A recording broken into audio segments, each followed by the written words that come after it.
እኛን እግዚአብሔር ከሰማይ ወደ ምድር ወርዶ ሰው ሆኖ ካዳነን ለምንድነው ሳጥናኤልን መልአክ ሆኖ ያላዳነው? እግዚአብሔር ያዳላል እንዳንል እግዚአብሔር ፊትን አይቶ የሚያደላ አምላክ አይደለም ተብሎ ተጽፎ አንዳንድ ሰው እጁን ታጥቦ የሚሰራው ኃጢአት አለ እንደ ጲላጦስ ማለት ነው። እኔ ለማማት ብዬ አይደለም ብለህ ስለጀመርክ ሐሜት መሆኑ ይቀራል። ዕፀ በለሱን ራሱ እኛ ብናገኘው ከነ ግንዱ አይደል የምንበላው? ፍሬውን ብቻ ቀቅለን የምንበላው ከነሱ ራሱ ውጭ ነው። ኃጢአታችን ምን እንደሚገባ ቅጣት ማወቅ ከፈለጋችሁ ሂዱና ወንጀለኛ መቅጫ ፍትሐ ብሔር አለ፣ እሱን አንብቡት። ቤተ ክርስቲያን ደግሞ ፍርድ ቤት አይደለችም፣ ሐኪም ቤት ነች። በስመ አብ ወወልድ ወመንፈስ ቅዱስ አሐዱ አምላክ አሜን። እናማት በስመ አብ ወወልድ ወመንፈስ ቅዱስ አሐዱ አምላክ አሜን። በስመ አብ ወወልድ ወመንፈስ ቅዱስ አሐዱ አምላክ አሜን። የልዑል እግዚአብሔር ቤተሰቦች፣ የእናታችን የእመቤታችን የቅድስት ድንግል ማርያም ወዳጆች በእግዚአብሔር ሰላምታ እንደምን ዋላችሁ? አሜን። ምሕረት ቸርነቱን አብዝቶ እስከዚህ ሰዓት ያደረሰን በእድሜያችን ላይ የዛሬዋን ዕለት ይችን ሰዓት የጨመረልን የአባቶቻችን አምላክ ልዑለ ባሕርይ እግዚአብሔር ስሙ የተመሰገነ ይሁን። እግዚአብሔር አምላካችን በቀሪው ሰዓት ከመካከላችን እንዲሆንልን፣ እንዲያስተምረን፣ እንዲመክረን፣ እንዲገስጸን የእርሱ ቅዱስ ፈቃድ ይሁንልን። በሚኖረን አጭር የትምህርት ጊዜ በመጽሐፈ ምሳሌ ምዕራፍ 28 ከቁጥር 13 ላይ ተጽፎ በሚገኝ ኃይለ ቃል የእግዚአብሔርን ቃል እንማራለን። የትምህርታችን ርዕስ የሚሆነው ኃጢአቱን የሚሰውር አይለማም፣ የሚናዘዝባትና የሚተዋት ግን ምሕረትን ያገኛል በሚል ርዕስ ይሆናል። ለአባቶቻችን ለነቢያት፣ ለአባቶቻችን ለሐዋርያት፣ ለአባቶቻችን ለሐዋርያውያን አበው ለሊቃውንት በጉባኤያቸው ተገኝቶ ምስጢሩን ጥበቡን ገልጦ ያስተማረ አምላካችን እኛንም በቸርነቱ እንዲያስተምረን፣ እንዲመክረን፣ እንዲገስጸን የእርሱ ቅዱስ ፈቃድ ይሁንልን። እስቲ ከኔ ጋር በሉ። ኃጢአቱን የሚሰውር አይለማም፣ የሚናዘዝባትና የሚተዋት ግን ምሕረትን ያገኛል። ቃሉን የተናገረው ጠቢቡ ሰሎሞን ነው። በመጽሐፈ ምሳሌ ምዕራፍ 28 ከቁጥር 13 ላይ ስለ ኃጢአትና ኃጢአትን ተከትሎ ስለሚመጡ የህሊና መታወኮች ዘርዝሮ ከተናገረ በኋላ ወደ መፍትሄው ሲመጣ ኃጢአቱን የሚሰውር አይለማም፣ የሚናዘዝባትና የሚተዋት ግን ምሕረትን ያገኛል ብሎ ስለ ንስሐ በአንድ አረፍተ ነገር እጅግ በጣም ጥልቅ ሐሳብ አስተምሯል። እንግዲህ መጽሐፍ ቅዱስ ላይ ትናንሽ መጽሐፍ ቅዱስ የሚባሉ ጥቅሶች አሉ። ትናንሽ መጽሐፍ ቅዱስ ማለት አንድ አረፍተ ነገር ናቸው። በውስጣቸው ግን ራሳቸውን ችለው ብዙ ትምህርት ያዘሉ ናቸው እና ጠቢቡ ሰሎሞን ደግሞ ባለቅኔ ስለሆነ ከ1005 በላይ ቅኔዎችን የተቀኘ ጸሐፊ ነውና በአንድ አረፍተ ነገር ውስጥ ጥልቅ ሐሳብ አስቀምጧል። በንባብ ብዛት ሳይሆን ምስጢር በማብዛት ትርጓሜ በማብዛት ማለት ነው። በዚህ ቃሉ ላይ ኃጢአቱን የሚሰውር አይለማም፣ የሚናዘዝባትና የሚተዋት ግን ከእግዚአብሔር ምሕረትን ያገኛል ብሏል። ስለዚህ በዚህ አረፍተ ነገር ላይ የመጀመሪያው ንስሐን አስተምሯል። ሁለተኛ ኃጢአትን መናዘዝን አስተምሯል፣ ኑዛዜን አስተምሯል። ሶስተኛ ኃጢአታችንን ከተናዘዝን በኋላ ደግሞ እንዴት መኖር እንዳለብን አስተምሯል። እነዚህን ሶስት ቁም ነገሮች እንማራለን። እግዚአብሔር አምላካችን በቸርነቱ እንዲያስተምረን የእርሱ ቅዱስ ፈቃድ ይሁንልን። እንግዲህ ይህ ጉባኤ የንስሐ ጉባኤ ነው። ሁላችሁም እንደምታውቁት ዓመቱ ከመቀየሩ በፊት ንስሐ እንድንገባ፣ ዘመኑ ሳይቀየር እኛ እንድንቀየር፣ ዘመኑ ሲለወጥ አብረን እንድንለወጥ የምንችልበት መንፈሳዊ ምስጢር ቢኖር ምንድን ነው? ንስሐ ነው። እንግዲህ ምስጢረ ንስሐ ቤተክርስቲያናችን ከሚደገሙ ምስጢራተ ቤተክርስቲያን ውስጥ ነው የምትደምረው። ለዚህም ምክንያቱ እኛ ኃጢአት ሁል ጊዜ ደግመን ስለምንሰራ፣ ሁሌ ስለምንወድቅ፣ ሁል ጊዜ ስለምንቆሽሽ ሁልጊዜ የምንነሳበትን መንገድ ደግሞ እግዚአብሔር አበጅቶልናል። ጌታችን መድኃኒታችን ኢየሱስ ክርስቶስም በዚች ምድር ላይ በተመላለሰበት ዘመን ካስተማረው ነገር መካከል አንዱ ምስጢረ ንስሐ ነው። እንደምታውቁት ክርስቶስ ጥምቀትን ተጠምቆ መስርቶልናል። ቁርባንን እንካችሁ ብሉ ጠጡ ብሎ ጢሞ አጣሞሙ እንደሚል ቀምሶ አቀመሳቸው እንደሚል ስጋውን ደሙን እንካችሁ ብሎ ሰጥቶናል። ንስሐን ደግሞ እሱ እንዳይፈጽመው ኃጢአት የለበትም አይደለም። ንጹሕ ባህሪ ነው ክርስቶስ። ኃጢአት ስለሌለበት ንስሐ ሊቀበል አይችልም። ግን በሁለት መልኩ የንስሐን ምስጢር አስተምሮናል። አንደኛ ተነሳያን ኃጢአታቸውን በሚናዘዙበት በዮርዳኖስ ወንዝ በትሕትና ወርዶ ኃጢአተኞች በሚጠመቁበት በዮርዳኖስ ወንዝ ወርዶ የመጀመሪያዊቱን ጥምቀት መስርቷል። በሌሎች ሰዎች ዓይን ኃጢአት የሰራ እንደነሱ በደለኛ መስሎ ይታያቸው እንደሚችል እያወቀ ማለት ነው ወደ ዮርዳኖስ ወንዝ ወረደ። መጥምቀ መለኮት ቅዱስ ዮሐንስ ግን ወደዚህ ወደ ዮርዳኖስ ወንዝ ስለመጣ እንደናንተ ኃጢአተኛ እንዳይመስላችሁ ሲል የዓለምን ኃጢአት የሚያስወግድ የማን በግ አለ? የዓለምን ኃጢአት ምን የሚል የሚያስወግድ ዘያትት ኃጢአት ዓለም የሚያረቅ ብሎ ተናግሮለታል። ሁለተኛው ክርስቶስ ንስሐን የመሰረተው ኃጢአት ሳይኖርበት ማለት ነው። ከኃጢአተኞች ጋር ደግሞ ታይቷል። የኃጢአተኞች ወዳጅ ተብሏል። ከኃጢአተኞች ጋር በልቷል፣ ጠጥቷል። በኃጢአታቸው ሰው የሚጸየፋቸውን ሰዎች በፍቅር አቅርቧቸዋል። ሶስተኛ ደግሞ ንስሐን ሰብኳል፣ አስተምሯል። መንግሥተ ሰማያት ቀርባለችና ምን አድርጉ? ንስሐ ግቡ ብሎ የስብከቱ መጀመሪያ ያደረገው ምስጢረ ንስሐ ነው። በመጨረሻም ደግሞ በሰበከው ስብከት ላይ ንስሐ ባትገቡ እናንተም እንዲሁ ትጠፋላችሁ ብሎ ምስጢረ ንስሐን ክርስቶስ አስተምሯል ማለት ነው። ንስሐ በጣም ጥልቅ ትምህርት ነች፣ ጥልቅ ምስጢር ነች። ንስሐ ያልቀየረችው ያልለወጠችው ሰው የለም። የተዋረደውን ከፍ የምታደርግ ወደ እግዚአብሔር መንግሥት የምታስገባ ወደ መንግሥተ ሰማያት መሰላል ሆና የምታሻግር ንስሐ ነች። የንስሐን ኃይል የምትረዱት እግዚአብሔር እንኳን ሰው የሆነው በንስሐ ምክንያት። እግዚአብሔር ሰው የሆነው በምን ምክንያት ነው? በንስሐ ነው። እንዴት ካላችሁ እንደምታውቁት የሰው ልጅ ገነት ውስጥ ይኖር በነበረ ጊዜ ያልተሰጠውን ሽቶ አምላክ ለመሆን ፈልጎ አትብላ የተባለውን በልቶ ጸጋ እግዚአብሔርን አጣ፣ ልጅነቱን አጣ። ስለዚህ ከገነት ተባረረ፣ እርቃኑን ሆነ። የሰው ልጅ ከመበደሉ በፊት ግን ከኛ ቀድሞ ከእግዚአብሔር የተጣላ ሌላ ፍጥረት አለ የለም? አለ። እሱም ማን ነው? ሳጥናኤል ነው። ሰይጣን ምን መሆን ፈልጎ ነው ከእግዚአብሔር ጋር የተጣላ? አምላክ መሆን ፈልጎ ነው። እኛስ ከእግዚአብሔር የተጣላ ነው ምን መሆን ፈልገን? ብዙም አይለያይም እኮ አንድ ነው። እኛም መሆን የፈለግነው አምላክ ነው። ሳጥናኤልም መሆን የፈለገው አምላክ ነው።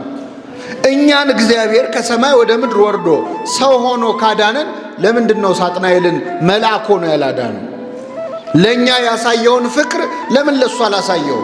እግዚአብሔር ያዳላል እንዳንል እግዚአብሔር ፊትን አይቶ የሚያደላ አምላክ አይደለም ተብሎ ተጽፎ፣ ለሳጥናኤል የተደረገ ነገር ያልተደረገ ነገር ለምን ለኛ ተደረገ ካላችሁ ሳጥናኤል ንስሐ አልገባም፣ አዳም ግን ንስሐ ገብቶ አምላክ ሰው የሆነበት ምክንያት ለአዳም ወርዶ ተወልዶ ተሰቅሎ ሞቶ እንዲያድነው ምክንያት የሆነችው ምንድነች? ንስሐ ነች። አዳም ከገነት ከወጣ በኋላ ገነትን ያህል ቦታ አጣሁኝ፣ በገነት ሳለው እኮ ይሄ ነበር ምቾት ነበረኝ፣ አሁን ግን እንዲሆንኩ ብሎ አይደለም ያለቀሰው ያዘነው። መቅድመ ወንጌል እንደሚነግረን አዳም ብቸኛ ሐሳቡ አምላኬን አሳዘንኩት እያለ ያለቅስ ነበር። የአዳም ለቅሶ የአዳም እንባ እግዚአብሔርን በ5 ቀን ተኩል ከልጅ ልጅ ተወልጄ ምን እልሃለሁ ብሎ ወርዶ ተወልዶ እንዲያድነው አደረገ። ስለዚህ ንስሐ ማለት አምላክን ሰው ያደረገች ምስጢር ነው። ንስሐ በግዕዝ ነው፣ በአማርኛ ጸጸት ማለት ነው።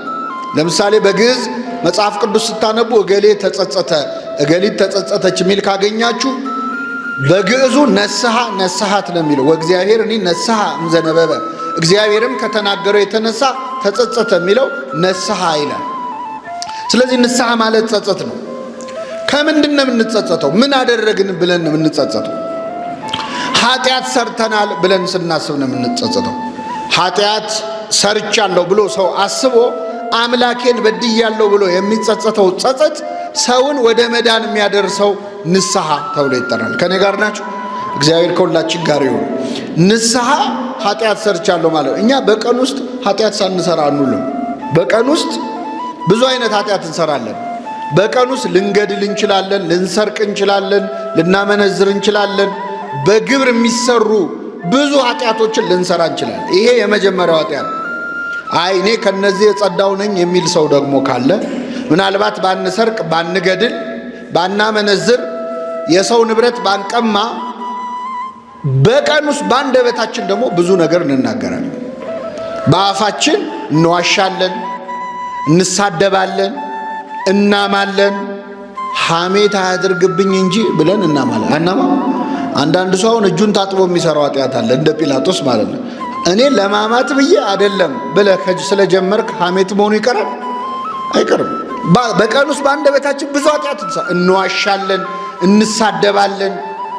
ማንናገረው ነገር የለም። ከቃል ብዛት የተነሳ ኃጢአት ሳይኖር አይቀርም ይላል መጽሐፍ ቅዱስ። ለዚህ ነው አባቶቻችን ዝምታ የሚመርጡት። ብዙ በተናገርኩኝ ቁጥር እጸጸታለሁ፣ ዝም በማለቴ ግን ቆጭቶኝ አያውቅም ይላል ቅዱስ አርሳኔዎስ። በጨዋታ መሃል ኃጢአት አለ። ለቀልድ ለጨዋታ ብለን የምንናገረው እግዚአብሔር ቀልድ ነው ብሎ የሚተውል መሰል አይተውም። እንደ ዋዛ በተናገራችሁት ቃል በፍርድ ቀን መልስ ትሰጡበታላችሁ። ጨዋታ ለማሳመር ብለን የማይሆን የምንናገራቸው ቃላት ይሰማሉ። ሰው አይሰማም ብለን የምናወራውን ተንሾካሽኮን የምናወራውን ሁሉ ማን ይሰማል? ይቆጥራል እያንዳንዱን ቃል። በዚህ ቀን እኮ እንዲህ ብለህ ነበር ይላል። ከቃል ብዛት የተነሳ ኃጢአት ሳይኖር አይቀርም የተባለው። ስለዚህ በቀን ውስጥ በግብር ባንፈጽመው በነቢብ ወይም በመናገር በጣም ብዙ ኃጢአት እንሰራለን። ለዚህ ነው ነቢየ እግዚአብሔር ዳዊት አቤቱ ለአፌ ጠባቂ አኑር አለ። ለአፌ ምን አኑር? እንደው አፋችንን መዝጊያ ማለት ነው። ብዙ መናገር ብዙ ኃጢአት አለ።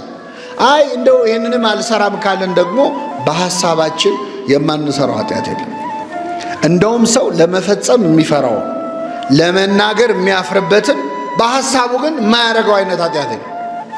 በሐሳቡ ያልሰረቀ፣ ያልገደለ፣ ያልቀማ ሁሉንም ኃጢአት ያልሰራ ሰው የለም። በሐሳባችን በሐሳብ ንጽሕት ሆና የተገኘች ማን ብቻ ነች? ሌላ ማንም ፍጡር አልተቻለውም። ለመላእክት እንኳን አልተቻላቸውም። ያልተሰጣቸውን ሽተው በድለው ከሰማይ ወደ ምድር ወርደዋልና ይላል። የሐሳብ ኃጢአት በጣም ከባድ ነው። በቀን ውስጥ ብዙ አይነት ሐሳብ እናስባለን። ምን እናድርግ? አሁን የሐሳብ ኃጢአት መቼስ ሰው አለማሰብ አይችልም። ከኔ ጋር ናችሁ? እስቲ አንዴ ማሰብ አቁሙ። አንዴ ይቻላል? አሁን ማሰብ ላቆም ነው ብላችሁ ታስባላችሁ። እሱ ራሱ ምንድን ነው? አይቻልም። ሰው ያለ አርምሞ ያለ ጽራት ያስባል። ሐሳባችንን እንዴት አድርገን ነው ማስቆም የምንችለው? ቅዱስ እንጦንስ ምን አለ መሰላችሁ? ወፎች በላይ ላይ እንዳይበሩ ማድረግ ይቻላል? ትችላላችሁ? እላያችሁ ላይ ጎጆ እንዳይሰሩ ማድረግ ሞታችኋል ማለት ነው። ጎጆ ከሰሩ ሞታችኋል። ስለዚህ ጎጆ እንዳይሰራ ማድረግ ትችላለህ፣ እንዳይበር ማድረግ አትችልም። የሐሳብ ኃጢአት በአይምሮ እንዳይመጣ ማድረግ አትችልም። እላይ ላይ ግን ጎጆ እንዳይሰራ ማድረግ ትችላለህ። የሐሳብ ኃጢአት ማለት የተጸነሰ ኃጢአት ነው። እንዳይወለድ ማድረግ ግን ትችላለህ። በአንተ ላይ ስልጣን እንዳይኖረው እንደዚህ ያድርግልን አምላካችን። ጥቃቅኑን ቀበሮች አጥምዳችሁ ያዙ የተባለው የሐሳብ ኃጢአት ነው። ብቅ ሲል ጠብቀ ግደለው። አማትበህም ቢሆን ሰግደህም ቢሆን ጸልየህም ቢሆን ስዕሉ ፊት ሄደህም ቢሆን ወድቀህም ቢሆን የሐሳብ ኃጢአትን መቅጨት ይቻላል። ስለዚህ በቀን ውስጥ ብዙ ኃጢአት እንሰራለን። በሐልዮ በነቢብ በገቢር ማለት ነው። ይህንን ኃጢአት በድያለሁ ብለን ስናስብ ንስሐ ወይም ጸጸት ይባላል። ይህን ጸጸት ለሁላችን ያድለን። ሰው በነገራችን ላይ በኃጢአቱ ካልተቆጨ ካልተጸጸተ ኃጢአቱን ለካህን ቢናገር ራሱ ንስሐ ገባ ይባላል። መጀመሪያ መቆጨት አለ። አለዚያ ዝም ብለህ የሰራውን ኃጢአት ብትናገር ሪፖርት እንደማቅረብ ነው። ልክ ሰራተኛ ዛሬ ይህን ሰርቻለሁ እንደሚለው ይሆናል። መጀመሪያ ኃጢአቱን መጥላት አለብን። አንዳንድ ሰው ኃጢአቱን ሳይጠላ ኃጢአቱን የሚያወራ ሰዋል። ልብ ብላችኋል? አንዳንድ ሰዎች እኔ እኮ አሁን ዛሬ እድሜ ይዞኝ ነው እንጂ ያላሳለፍኩት ነገር የለም፣ ሰፈሩ ራሱ በጥብጠ ነው፣ ሰክረን ጠጥተን አቤት ያ ጊዜ ብለው ትዝታ የሚያወሩ ሰዎች አሁን ይሄ ንስሐ ነው አይደል? እነዚህ ሰዎች ይቆጫቸዋል ሁሉ ድጋሚ ቢሰሩ ደስ ይላቸው። አይቆጨኝም እኔ በጊዜ ስንት ነገር አድርጋለሁ። ይሄ ንስሐ አይደል። መጀመሪያ መጥላት አለብን። ከዛ በኋላ ነው ወደ ኑዛዜ የምንመጣው። ኃጢአታችንን እንድንናዘዝ እግዚአብሔር ይፈልጋል። ማን ይፈልጋል? እግዚአብሔር እንደሚፈልግ የምታውቁት የመጀመሪያዎቹን ኃጢአተኞች እንዴት እንዳናገረ እስቲ አስታውሱ። የመጀመሪያዎቹ ኃጢአተኞች ወላጆቻችን እነማን ነበሩ አላችሁ? ማናማ? ምንድነው የሰሩት? የአዳምና ሔዋን ኃጢአት ምንድነው? ምን ማድረግ ነው? ዕፀ በለስን መብላት። መቼስ አሁን ስለተጻፈ ነው እንጂ እንደው ዕፀ በለስ በሉ ተብሎ ሁሌ እነሱን ተርካለን እንጂ አሁን እኛ ከነሱ የተሻለ ብዙ ነገር አልበላንም። ዕፀ በለሱን ራሱ እኛ ብናገኘው ከነ ግንዱ አይደል የምንበላው? ፍሬውን ብቻ ቀቅለን የምንበላው ከነሱ ራሱ ውጭ ነው። ግን መቼስ የተጻፈው እነሱ ስለሆነ እስቲ እነሱ ላይ እናውራ። ምን ይላል ቅዳሴያችን? አባ ጊዮርጊስ ዘጋስጫ አዳምና ሔዋን አምላክ መሆን ፈለጉ ብለህ ታወራለህ፣ አንተስ ብትሆን እነሱ ላይ ስትፈርድ አምላክ ለመሆን እየሞከርክ አይደለም ይላል። ፈራጅ ማን ነው? ስለዚህ እኛ ራሱ ከነሱም ብሳል። በዛ ላይ በእነሱ ንስሐ ነው ተመልሰን ወደ ገነት የገባ ነው አይደለም? ቢያንስ እነሱ እኛን ወደ ገነት የመለሰ ንስሐ ገብተዋል። አንተ መቼ ገባህ? ግን መቼ ስለተጻፈ ልንገራቸው። አዳምና ሔዋን ዕፀ በለስ በሉ፣ ጸጋ ክብራቸው ተገፈፈ። እግዚአብሔር እስከ ማታ ጠበቃቸው ይመለሳሉ ብሎ አያየ። ከዛ ማታ እስኪሆን ጠብቆ ተቆጡ፣ ኃጢአትን አታድርጉ፣ በቁጣችሁ ላይ ፀሐይ አይግባ የሌለ እግዚአብሔር ልክ ሲመሽ ሌላ ቀን ሳይነጋ በፊት አዳምን ፍለጋ በገነት መካከል ተመላለሰ። አዳም አዳም ሆይ ወዴት ነህ ብሎ በሰው የእግር ኮቴ ድምፅ፣ በሰው ዳና ድምፅ አሰማው ይላል። የእግዚአብሔርን ቸርነቱን ተመልከቱ። አዳም አዳም ሆይ ወዴት ነህ ብሎ ያሰማው የእግር ኮቴ የማን የእግር ኮቴ? የሰው። አሁን እግዚአብሔር መብረቅ እያወረደ ነጎድጓድ እያሰማ መምጣት ይችላለች? ግን አላደረገው። የት ነህ ናውጣ። አሁን ወላጆች እንዴት ነው ልጅ ጥፋት ሲያጠፋ እንዴት ነው የሚያደርጉት? ውጣ ብያለሁ አይደለ? ዱላ ይዘው እያውለበለቡ ትወጣለህ አትወጣም እያሉ ወላጆች እንደዚህ ናቸው። እንደው ነጎድጓድ ማውረድ ቢችሉ ያወርዳል። እግዚአብሔር ግን ፈጣሪ ሆኖ እንደ ሰው ቀስ ብሎ ማለት ነው። አባት ልጁ እንዴት መቆጣት እንዳለበት አያችሁ? አዳም አዳም ሆይ ወዴት ነህ? አሁን የቱ ጋር እንዳለ አዳም ያውቃል አያውቅም? አዳም ምን አለ? ጌታ ሆይ ራቁቴን ስለሆንኩኝ ፈራው ተሸሸኩም ማለት። እስኪ በሉ ራቁቴን ስለሆን ምን አልኩኝ? አሁን አዳም ኃጢአቱን ተናገረ አልተናገረም? አልተናገረም። ኃጢአቱ ራቁቱን መሆን ነው እንዴ? ምንድን ነው ኃጢአቱ? ዕፀ በለስም በላው አላለም። ምን ሆንኩ ነው ያለው? ራቁት። ኃጢአቱን ትቶ ኃጢአቱ ያመጣበትን ችግር ነው ያወራው። አንዳንድ ሰውን ካህን ፊት ቀርቦ አባቴ ይሄ መጠጥ ጤና አሳጣኝ ይላል። ይሄ ንስሐ ነው? ሰካራም ነኝ ነው የሚባለው። መጀመሪያ ሰካራም ነኝ ብለህ ነው፣ ከዛ ውጤቱን በኋላ እናወራለን። አዳም ግን ኃጢአቱን ዘሎ ኃጢአቱ ያመጣበትን ችግር አወራ። ራቁቴን ስለሆንኩኝ ፈራው አለው። ደገመና ጠየቀው እግዚአብሔር፣ ራቁትህን መሆንህን ማን ነገረ? አትብላ ካልኩ ዛፍ በላህን አለ። ተመልከቱ። አሁን እግዚአብሔር መረጃ ፈልጎ አይደለም። እምቅድመ ይፍጥሮ ለአዳም ያምር ግብሮ ይላል። ገና ሳይፈጥረው ያውቃል አዳም እንደሚሰራ። ግን አዳም በአፉ ኃጢአቱን እንዲናዘዝ ይፈልጋል።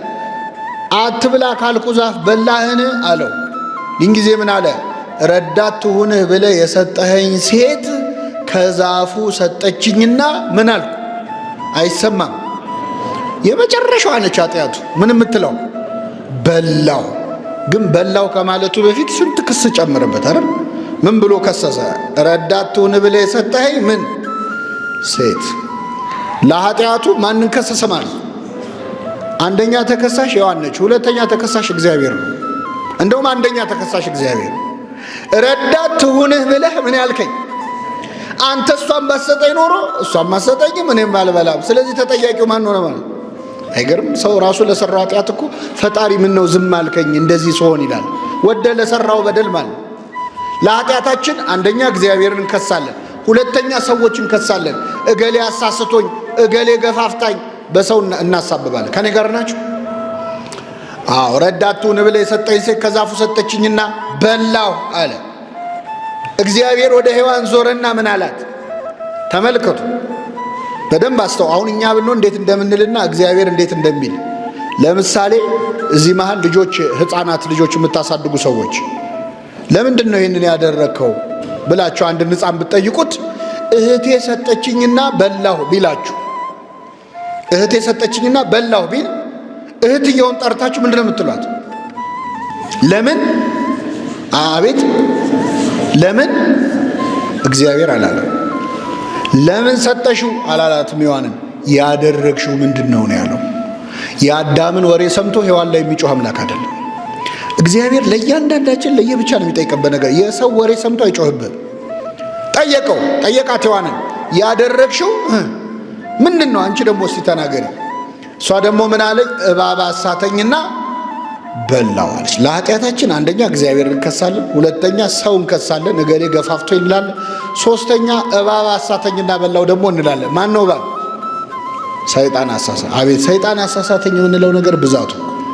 አሁን እውነተኛ ሰይጣን እያሳሳተን ነው በዚህ ዘመን ኃጢአት የምንሰራው።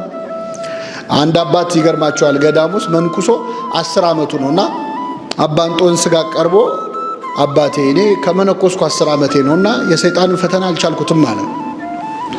አይዞ እግዚአብሔር ይርዳህ ብለው ጸሎት ሰጥተውት ሸኙት። እሱ ሲወጣ ሰይጣን ገባና በሕያው እግዚአብሔር ስም እምላለሁ ይሄ ሰውዬ መመንኮሱንም አላውቅም አለ። 10 ዓመቴ ፈተነኝ ማን ነው ያለው? አያውቀውም ጭራሽ። በራሱ እየተፈተነ ነው በሰይጣን። እንደዚህ ነው ብዙዎቻችን። እኛ እንደው ለሰይጣን የተሻለ ሀሳብ የምንሰጥ አይነት ኃጢአተኞች ነን በእውነት። ያም ሆነ ግን እግዚአብሔር ምንም ሔዋንንም እየጠየቀ ያለው ኃጢአታቸውን ምን እንዲሉ ነው? እንዲናዘዙ ነው። ኃጢአታችንን ለመናዘዝ ያብቃን እግዚአብሔር። ሶስተኛው ለማን ነው የምንናዘዘው? እግዚአብሔር ለማን ነው እንድንናዘዝ የሚፈልገው? ለራሱ ለእግዚአብሔር ነው? ለካህናት ነው ወይስ ለጓደኞቻችን? አንዳንድ ሰው ለጓደኛ ከነገርክ ራሱ እኮ ንስሐ ነው ይላሉ። እንደዚህ የሚባል ነገር የለም። ማውረድ ነው። እስቲ ንስሐ ላውርድ ልንገርሽ ላንቺ ብለው ለጓደኞቻቸው የሚተርኩ አሉ። ለካህን ሲሆን የሚፈሩ፣ ለእግዚአብሔር ሲሆን የሚፈሩ። እንዴት ነው የምንናዘዘው? በቤተ ክርስቲያናችን ትምህርት ንስሐ ኃጢአታችንን የምንናዘዘው 3 ጊዜ ነው። ስንት ጊዜ? የመጀመሪያው ለራሳችን። የመጀመሪያው ለማን ነው? ለራሳችን። በዚህ በሉቃስ ወንጌል ምዕራፍ 15 ላይ የጠፋው ልጅ ታሪክ አንብባችሁ ከሆነ ከአባቱ ቤት ጠፍቶ ብዙ መከራ ሲቀበል ከቆየ በኋላ ወደ ልቡ ተመለሰ። ወደ ልቡ ሲመለስ ምን አለ? ከእንግዲህ ወደ አባቴ ቤት እሄዳለሁ፣ እንዲህ እለዋለሁ፣ አባቴ ሆይ ልጅህ ተብዬ ልጠራ አይገባኝም፣ ከባሪያዎች አንዱ አድርገኝ እለዋለሁ አለ። የተናዘዘው ለማን ነው? ለራሱ። ስለዚህ ካህናት ፊት ቀርባችሁ ምንድን ነው የምናዘዘው? የኔ አባት አሁን ኃጢአቴን እኔ በምን አስታውሰዋለሁ ከምትሉ ቁጭ ብለን መናዘዝ ያለብን መጀመሪያ ለማን ነው? ለራሳችን። ነፍሴ ሆይ ዛሬ የት ነው የዋልሽው ይላል ቅዱስ ባስልዮስ በውዳሴ አምላክ ላይ። ምን ስትሰሪ ዋልሽ? በእግዚአብሔር እርሻ ነው ወይስ በሰይጣን እርሻ ነው? ማንን ደስ አሰኘሽ? ለምን ስትደክሚ ዋልሽ? ለስጋሽ ነው ወይስ ለነፍስሽ ነው እያለ ይናገራል። ስለዚህ መጀመሪያ ኃጢአታችንን ለራሳችን መናዘዛለን። ሁለተኛ ለካህናት እንናዘዛለን። ለካህን መናዘዝ የራሱ የእግዚአብሔር ፈቃድ ነው። 2 ጥቅስ ከብሉይ ኪዳን ልስጣችሁ፣ ከብሉይና ከሐዲስ። በብሉይ ኪዳን መጽሐፈ ኢያሱ ምዕራፍ 7 ከቁጥር 7 ላይ ኢያሱ ያው ሌዋዊ ነው በዘሩ። አካን የተባለ ሰው ጠራና ምን አለው መሰላችሁ? ልጄ ሆይ ያደረግከውን ንገረኝ። እስኪ በሉ ያደረግከውን ንገረኝ። ለእግዚአብሔር ተናዘዝ። ለማን ተናዘዝ? ያደረግከውን ለማን ንገረኝ? ለእኔ አለ ኢያሱ። ያደረግከውን ንገረኝ፣ ለእግዚአብሔር ምን በል? ለካህናት መናገር ለማን መናዘዝ ነው? አንድ በሉ። ሁለተኛ በማቴዎስ ወንጌል ምዕራፍ 3 ቁጥር 15 ላይ ከፍ ብላችሁ አንብቡት እናንተ ከአንድ ጀምሮ። መጥምቀ መለኮት ቅዱስ ዮሐንስ በሚያጠምቅበት ጊዜ በዮርዳኖስ ማዶ ኃጢአታቸውን እየመጡ ይናዘዙ ነበር ይላል። በብሉይና በሐዲስ መሃል መጥምቀ መለኮት ቅዱስ ዮሐንስ የኃጢአት ኑዛዜ ይሰማ ነበር። ካህን ነው፣ ሊቀ ካህናት ነው፣ የዘካርያስ ልጅ ነው። ለካህኑ ለዮሐንስ ኃጢአታቸውን ይናዘዙ ነበር። በሐዲስ ኪዳን ሐዋርያት ሥራ ምዕራፍ 19 ቁጥር 19 ላይ ያመኑት ሁሉ በሐዋርያት ፊት እየመጡ ኃጢአታቸውን ይናዘዙ ነበር ይላል። ኃጢአታችንን ለካህናት እንድንናዘዝ የማን ፈቃድ ነው ማለት ነው? የምንናዘዘው ግን መረጃ ለመስጠት አይደለም፣ ከኃጢአት ማሰሪያ እንዲፈቱን ነው። ራሱ ክርስቶስ እፍ አለባቸው። ዮሐንስ ወንጌል ምዕራፍ 20 ከቁጥር 23 ላይ እፍ አለባቸው፣ መንፈስ ቅዱስን ተቀበሉ፣ ኃጢአታቸውን ይቅር ላላችኋቸው ኃጢአታቸው ይቀርላቸዋል፣ የያዛችሁባቸውም ተይዞባቸዋል። ስለዚህ ለካህናት እንድንናዘዝ የማን ፈቃድ ነው? ለካህን መናዘዝ ግን ለእግዚአብሔር መናዘዝ ነው። በዛው ሶስተኛው ኑዛዜ ለእግዚአብሔር ነው። ለካህኑ ስትናገር ለእግዚአብሔር መናዘዝ ነው። አዕይንተ እግዚአብሔር ካህናት ይላቸዋል ቅዱስ አትናቴዎስ በቅዳሴው። ካህናት የእግዚአብሔር አይኖች ናቸው። ለካህኑ ስትናገር አይኑ ፊት ነው እየተናገርክ ያለው እግዚአብሔር። ከካህኑ ስትደብቅም እግዚአብሔርን ከአይኑ ወዲያ እየሸፈንከው ነው ማለት ነው። እያየህ ትደብቀዋለሁ። ስለዚህ ኃጢአታችንን እንድንናዘዝ ለካህናት የማን ፈቃድ ነው? የእግዚአብሔር ፈቃድ ነው። የምንናዘዘው ለአባቶቻችን ለካህን። ሰይጣን እንዳትናዘዝ ብዙ ነገር ያደርግብሃል። አሁን እስቲ እንደው ምን ብለህ ነው አሁን ለእኚህ ካህን ሄደህ ኃጢአትን የምትነግራቸው?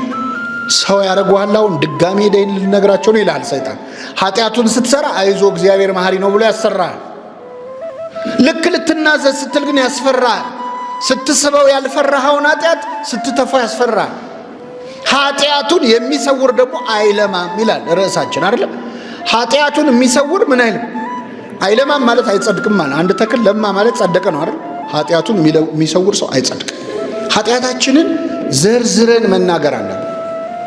ኃጢአታችንን ስንናገረው ሙሉ በሙሉ ከኛ ላይ ያለው ኃይል ከኛ ይሄዳል እና ጽድቅ የመስራት ጉልበት ይሰጠናል። መጽሐፍ ቅዱስ ላይ ኃጢአትን መደበቅ ምን ያህል እንደሚጎዳ የምናውቀው አንድ ምሳሌ ልስጣችሁ። ነቢየ እግዚአብሔር ዳዊት ነው። ንጉሥ ዳዊት በሕይወት ዘመኑ አንድ የሠራው ኃጢአት ነበር። በዚህ ኃጢአቱ ዕድሜውን ሙሉ አልቅሷል። አንዴ በሠራው ኃጢአት ዕድሜውን ሙሉ አልቅሷል። እኛ ዕድሜያችንም ሙሉ በሠራነው ኃጢአት አንዴ አልቅሰን ነገር አናውቅም። ዳዊት ምንድን ነው የሠራው መሰላችሁ? መጀመሪያ ሥራ መፍታት ነው። ሥራ መፍታት ራሱ አንዱ ኃጢአት ነው። የእህትሽ የሰዶም ኃጢአት ምንድን ነው ይልና ትንቢተ ሕዝቅኤል ላይ አንዱ ሥራ መፍታት ነው። ሥራ ሲፈታ ሰይጣን ሥራ ይሰጠዋል ለሰው። ሰይጣን የሚሰጠው ሥራ ደግሞ ኃጢአት ነው።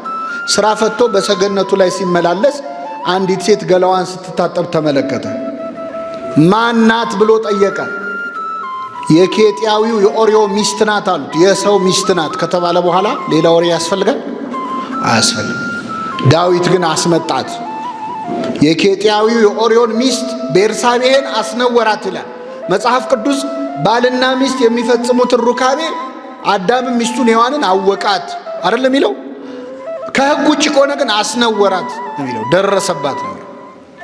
ከዛ ዳዊት አስነወራት።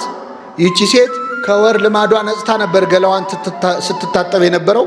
ስለዚህ ጸነሰች። መልእክተኛ ላከችበት፣ ንጉሥ ሆይ ያንተን ልጅ ጸንሻለሁ አለችው። አሁን ልብ አድርጉ፣ ዳዊት ጦር ሜዳ የሄደን የአንድ ወታደር ሚስት ቀምቶ ከሱ ጸነሰች ቢባል ለስሙ ጥሩ ነው አይደለ? ይሄን ነገርማ መፍትሄ ያስፈልገዋል ብሎ ባሏን ከጦር ሜዳ አስመጣው። ምንድነው ሐሳቡ? ባሏ መጥቶ ከሚስቱ ጋር ምን እንዲል እንዲተኛና ጽንሱ የሱ ነው እንዲባል። ኬጢያዊውን ኦርዮን አስመጣው። እንዴት ነህ? ጦሩ እንዴት ነው? ሰላም ነው ወይ ያለው። ጠየቀው። እግዚአብሔር ይመስገን ታቦተ ጽዮንን ይዘን ድል እያደረግን ነው ንጉሡ ያለው። በልሺ ወደ ቤት ግባና እረፍ አለው። እንደው ከሚስት ጋር ተኛ ማለት ነው የቀረው። ዋና ሐሳቡ ኃጢአቱን ምን ለማድረግ ነው? ለመሸፍ። ኬጢያዊ ኦርዮ ግን ውጭ አደረ። ይገርማቸዋል። ውጭ አደረ። ከዛ በማግስቱ ውጭ ማደሩን ሲሰማ ምን ነው ውጭ አደርካል? የእግዚአብሔር ታቦት በደጅ አድራ፣ ታቦተ ጽዮን። የእስራኤል ወታደሮች ከጠላት ጋር እየተናነቁ እንዴት እኔ ከቤቴ ገብቼ ተኛለሁ? አልተሳካም። ስለዚህ አበላው፣ አጠጣው፣ አሰከረው። ሲሰክር ገብቶ ከሚስቱ ጋር እንዲተኛ ነው። ሰካራም የልቡን አይስትም። አሁንም ከውጭ አደረ። ምን ነው አለው? ታቦተ ጽዮን ከደጅ አድራ፣ እንዴት እኔ ከሚስቴ ጋር ገብቼ ተኛለሁ? በጣም ይገርማል። እንዴት ከምኔ ጋር ገብቼ ተኛለሁ? ዳዊት ከማን ጋር ነው የተኛው? ከሰው ሚስት ጋር። አንዳንዴ መንፈሳዊ ከሆኑ ሰዎች ምንም ማያውቁም የተባሉት የሚሻሉበት ጊዜ አለ። አሁን ለዳዊት ስለ ታቦተ ጽዮን ክብር መጥቶ ኬጢያዊ ኦርዮ ይንገረው? ከአሕዛብ የመጣ እኮ ነው። ኬጢያዊ ነው። ተገዝሮ ነው እስራኤላዊ የሆነው። እንዴት እሱ ይነግረዋል? ዳዊትን ያህል ልበ አምላክ። ይሄ ምን ያስተምረናል? እግዚአብሔር የጻፈው እኮ ዳዊት ንስሐ እንደገባ ጠፍቶት አይደለም፣ ማንንም ሰው እንዳናምን ነው። ጸጋ አለው ብለን ሰባኪ ነው ብለን ዘማሪ ነው ብለን የፈለገ ቢዘምር ከዳዊት ይበልጣል? አይበልጥም። የፈለገ መናኝ ቢሆን እንደ ዳዊት ልበ አምላክ ሊሆን አይችልም። የፈለገ ጸጋ ቢወርድበት ኃጢአት የማታዋርደው ሰው የለም። ሁላችን በቸርነቱ ይጠብቅ። አትመኑ ማንንም ነው። እንደ ዳዊት ልበ አምላክ ብትሆን ኃጢአት ግን ትጥላለች። ወግታ የጣለቻቸው ብዙዎች ናቸው። ከዛ መጨረሻ ዳዊት ደብዳቤ አስይዞ ሰደደው። ደብዳቤው ይገደል የሚል ነው። ምስኪን ኦሪዮ ልክ እንደ ይስሐቅ የሚሰዋበትን እንጨት ተሸክሞ እንደሄደው፣ ልክ እንደ ክርስቶስ መስቀሉን ይዞ እንደሄደው፣ ልክ እንደ ባህራን የሞቱን ደብዳቤ ይዞ እንደሄደው ሄዶ ወስዶ ሰጠ። ደብዳቤውን ሲያዩ ጦር መሪው ይገደል ይላል። ምንም ማድረግ አልቻለም። በቃ ጠላት የሚበዛበት ቦታ ላይ ጥላችሁት ሽሹ ብሎ አዘዘ። ወታደሮች ኦሪዮን ይዘው ዘመቱ። ጦር ግር ብሎ ሲመጣ ጥለውት ሸሹ። ታቦተ ጽዮንን ከድታችሁ እስራኤልን ከድታችሁ ወዴት ነው የምትሄዱት እያለ እየለፈለፈ ተደብድቦ ሞተ። ይህ ሁሉ ሲሆን ማን ይመለከታል? እግዚአብሔር። ነቢየ እግዚአብሔር ናታን በፈረስ ላይ ሆኖ መጣ። ነቢያት በአህያ ላይ ከመጡ አገሩ ሰላም፣ በፈረስ ላይ ከመጡ ችግር አለ። ጦር ሊሆን ነው ማለት ነው። ዳዊት ደነገጠ። ምንድን ነው አለ። እረ ንጉሥ ሆይ በአገር ትልቅ በደል ተሰርቷል አለ። ምንድን ነው አለ። አንድ ሰው በጣም ብዙ በጎች የነበሩት ባለሀብት ነበረ። ከጎረቤቱ ደግሞ አንዲት በግ ያለችው ደሃ ሰውዬ ነበር። ይህ ባለ አንዲት በግ ያለችው ሰውዬ ወደ ሩቅ አገር ሊሄድ ሲል ለጎረቤቱ ብዙ በግ ላለው ባለጸጋ እችን አንድ በጌን ከበጎች ጋር አብረህ ቆይልኝ ብሎ አደራ ሰጥቶት ሄደ። እሺ ብሎ ከተቀበለ በኋላ የባለጸጋ እንግዳ መጣበት። ድንገት እንግዳ ሲመጣበት ከብዙ በጎቹ መሃል ላለማረድ ብሎ ሳስቶ የዚህን ሰውዬ በግ አረደበት። ምን ይመስልሃል ንጉሡ አለው። ይህ ሰው ምናምንቴ ነው አለ። ምንድን ነው? ስለ አንድ ፈንታ 4 እጥፍ ይመልሳል። 4 እጥፍ ይመልሳል። ኦ ንጉሥ ፈታይ ከበረሰከ፣ ንጉሥ ሆይ ያ ሰው አንተ ነህ። የፈረድከው በማ ላይ ነው? በራስ ላይ ነው። ብዙ በጎች አሉት የተባልከው ዳዊት እግዚአብሔር ባይፈቅድለትም እሱ ግን ከሕግ ወጥቶ ብዙ ሚስቶች ነበሩት፣ ብዙ ቁባት ነበሩት። አንተ ነህ ባለ ብዙ በግ የተባልከው። አንዲት በግ አለች የተባለው ኦሪዮ ነው። አንተን አምኖ ጥሎ ጦር ሜዳ ሄደ። እንግዳ መጣብህ የተባለው ጊዜያዊ ፍትወትህ ነው፣ ዝሙትህ ነው። ከብዙ ሚስቶች ጋር ማሳለፍ ስትችል አንተን አምኖ የጣለልህን አንዲት በግ ወሰድክበት፣ እሱንም አስገደልከው። ስለዚህ ንጉሥ ሆይ የፈረድከው በማ ላይ ነው? በራስ ላይ ነው። አሁን ዳዊት የሚናገረው ሲያጣ ዞረና ምን አለ? አቤቱ እንደ ቸርነትህ መጠን ማረኝ። ጸሎት ያውቅ የለም ሲያስበው ኃጢአቱ ብዙ ነው። እንደ ኃጢአቴ መጠን እንዳይል አያዋጣም። እንደምን መጠን? እንደ ይቅርታህም ብዛት መተላለፌን ደምስስ፣ ከበደሌም ፈጽሞ እጠበኝ፣ ከኃጢአቴም አንጻኝ። እኔ መተላለፌን አውቃለሁ፣ ኃጢአቴም ሁል ጊዜ በፊቴ ነው፣ አልረሳውም። አንተም ብቻ በደልኩ። እኔማ ንጉሥ ነኝ፣ ከኔ በላይ ሌላ ንጉሥ የለም በአገሩ። አንተም ብቻ ግን በደልኩ። በፊትህም ክፋትን አደረግኩ፣ በነገርህ ትጸድቅ ዘንድ ሁሉ ይበድላል ብለህ የተናገርከው ቃል እውነት ሆኖ ይገኝ ዘንድ ይኸው እኔም በደልኩ ብሎ አለቀሰ። እግዚአብሔር ንስሐውን ተቀበለ። የሁላችንን ንስሐ ይቀበለን። ግን ዳዊት ንስሐውን ተቀበለው ማለት 2 ነገሮች ግን አልቀሩም። አንደኛ ስለ አንድ ፈንታ ስንት እጥፍ ይመልስ ነው ያለው? አቤት ኦሪዮን ላስገደለበት 4 እጥፍ መለሰለት እግዚአብሔር ራሱ በተናገራት ቃል ማለት ነው። 4 ያስለቀሰው። አንደኛ ከዚህ ሴት ከቤርሳቤ የተጸነሰው ልጅ ሲወለድ በጠና ታመመ፣ ከዛ ሞተ። ዳዊት በታመመ ጊዜ አብሮ ታመመ፣ ተሰቃየ። 1 በሉ 2 ሴት ልጁን ተነስቶ ወንድ ልጁ አምኖን የተባለ ተነስቶ የገዛ እህቱን ደፈረበት። ልጁን ማለት አንደኛው ልጅ ሌላውን ልጅ ደፈረበት። ልጅቷ በቁሟ ልብሷን ቀዳ ተዋረደች በአደባባይ። ዳዊት 2 አለቀሰ። 3ኛ የዳዊት ልጅ አቤሴሎም እንዴት እህቴን ይደፍራል ብሎ ይህን ደፋሪውን አምኖንን ተነስቶ ገደለው። ስንት? 4ኛ ራሱ ደግሞ ልጁ አቤሴሎም በዳዊት ላይ አምጾ በጦር ሜዳ ተገደለ። ስንት ሆነ? 4 እጥፍ። አንዳንዴ እግዚአብሔር የማይሰማ መስሎን እንዲህ አድርግብኝ እንላለን። ይሰማል። የአፉን ፍሬ ሰው ይበላል። ለማንኛውም ግን ዳዊት ይሄ ሁሉ ኃጢአቱ ሰው እስከ ማስገደል የደረሰው ኃጢአቱ ምን ለማድረግ ነው? ኃጢአቱ ተሸፈነ።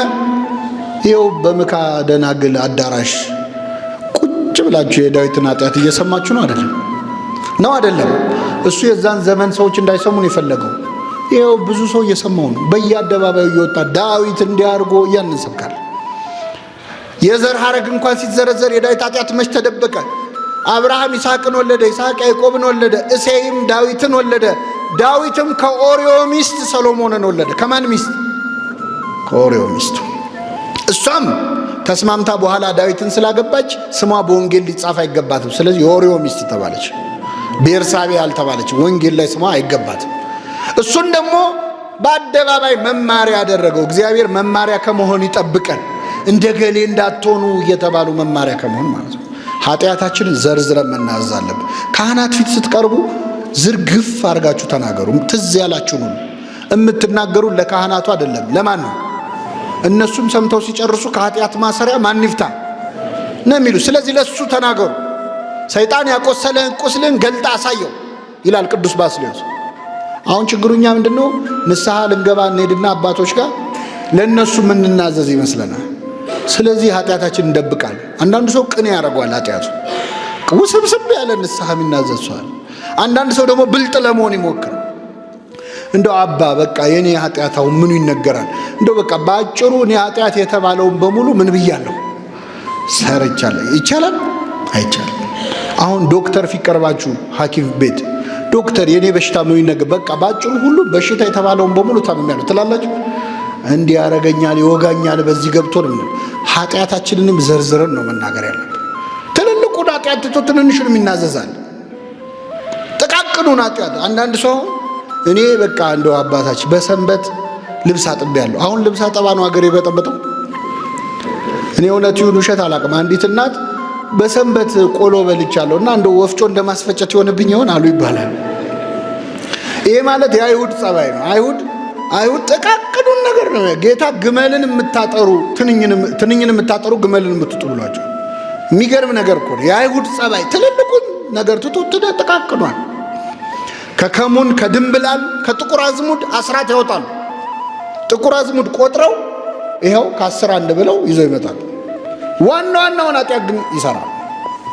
ስለዚህ ኃጢአታችንን ዘርዝረን መናዘዝ አለብን። ኃጢአቱን የሚሰውር አይለማም። የሚናዘዝባትና የሚተዋት ግን ምሕረት ያገኛል። የሚናዘዝባት በሉ እስኪ። የሚናዘዛት አይደለም የሚለው ምን የሚልባት በቀል ነው ማለት ነው። አያችሁ፣ ተናዘዙባት እስቲ ኃጢአታችሁ ኑና ተበቀሏት። ኃጢአት ያቆሰለችንን መተን እንናዘዝባታል። የሚተዋት ግን ይላል ተናዘን መቅረብ ብቻ አይደለም፣ ኃጢአታችንን መተው ደግሞ አለብን፣ መታገል አለብን። የምንተወው በምንድን ነው? አባቶቻችን ካህናት የሚሰጡንን ቀኖና በመፈጸም። ይህን ነግሬያችሁ አጠቃልላለሁ። የሚተዋት ግን ምሕረትን ያገኛል። ኃጢአት የምንተወው ምን አድርገን ነው ካላችሁ በሚሰጠን ቀኖና ነው። አባቶቻችን ካህናት ቀኖና የሚሰጡን እኛን ከኃጢአት ለማላቀቅ ነው። ቅጣት አይደለም፣ መድኃኒት ነው። ቀኖና የሚሰጠው ለምሳሌ ሐኪም ለበሽተኛ ኪኒን የሚሰጠው ለቅጣት ነው። ከበሽታው ምን ለማድረግ ነው? ለማዳን። ስለዚህ አሁን ካህናት ይሰማሉ የእኛን ኃጢአታችንን ይሰሙና ከኃጢአቱ አንጻር የሚሰጠን ቀኖና እኛን ከዛ ኃጢአት ለማላቀቅ ነው። ለምሳሌ አንድ ሰው ዝሙት ከበዛበት ስግደት ይሰጠዋል። ለምን? ሲሰግድ ሰውነቱ ምን ይላል? ይደክማል። ሰውነቱ ሲደክም ዝሙት የመስራት ፍላጎቱ ምን ይላል? ይቀንሳል። ገብቷችኋል አይደል? ታይቶ ነው። አሁን እኛ የሚመስለን ቅጣት ነው የሚመስለን። ቅጣትና ለኃጢአታችን ምን እንደሚገባ ቅጣት ማወቅ ከፈለጋችሁ ሂዱና ወንጀለኛ መቅጫ ፍትሐ ብሔር አለ፣ እሱን አንብቡት። ቤተ ክርስቲያን ደግሞ ፍርድ ቤት አይደለችም፣ ሐኪም ቤት ነች።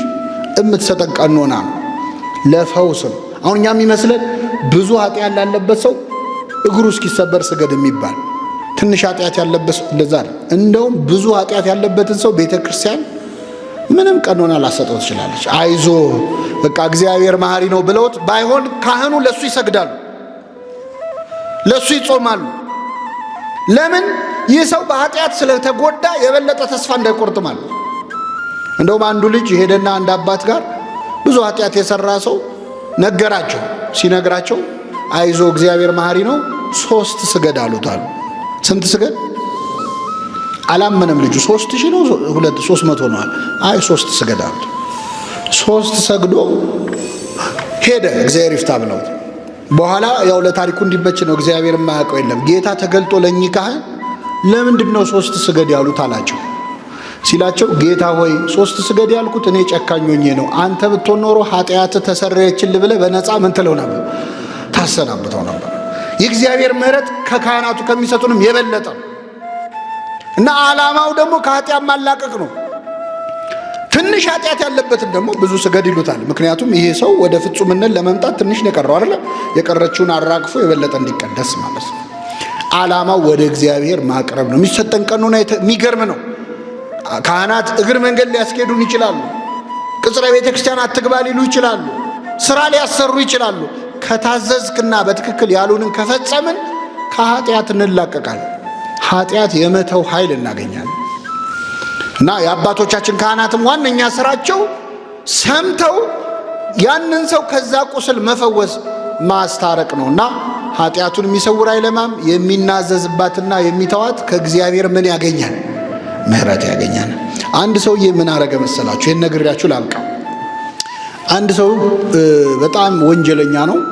7 ሰዎች የገደለ ወንጀለኛ ነው። ስንት ሰው? አሁን ሊናዘዝ ወደ አንድ ካህን ሄደና አባቴ ፍቱኝ፣ መናዘዝ ፈልጋለሁ ኃጢአቴን አላቸው።